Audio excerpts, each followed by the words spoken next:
I'm down at IMARC in Sydney, and I've just had a stimulating conversation with Stuart Mathews, the Executive Vice President of Goldfields Australian Operations. We spoke at length about Goldfields' decarbonisation strategy and also specifically about their experience of developing a microgrid at the Agnew mine in WA. Stuart shared some really interesting data points around costings and the payback periods. And it's clear that developing renewables for remote locations and remote mines is economically feasible for Goldfields, and they'll be looking to do more of that in the future, which is consistent with what we're seeing with our other clients. The challenges that the mining sector faces in the transition to renewable energy. And I think the thing that we all concluded was that there's a myriad of problems that the industry is facing, but there's also a myriad of solutions that can be deployed to assist that transition. I was in a panel talking about decarbonization in the mining sector.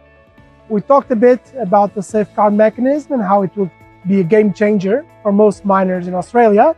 And we also talked about the importance of making carbon and ESG in general a thing that is in the back of a mind of anyone who takes any decision in a company to really make things progress and make kind of companies ESG proof for the future. I sat on a panel just recently where we were talking about how to get critical minerals to market faster. And it's just been great from a project financing perspective for those mining companies who have projects here in Australia.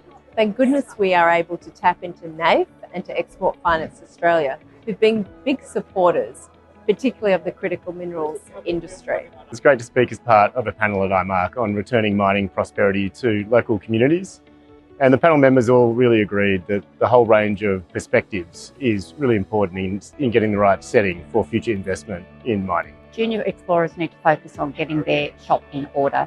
This could involve doing things like getting their governance systems right, focusing on their ESG requirements, thinking about their board, they might join up their board, doing a contract audit and other things like that, so that when they need to float, they're going to be attractive to investors and they're ready to navigate the process involved in an IPO.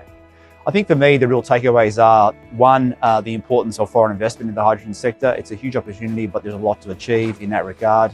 I think also the importance and the reliance that's going to be placed on government funding, both within Australia and also Japan, will also be critical to get those early stage projects away. And I think moving on from that, the offtake will be really, really important to securing these projects long term. We were talking about financing, and I think the reliability of off-takers and to support that revenue risk will be really, really key into the future.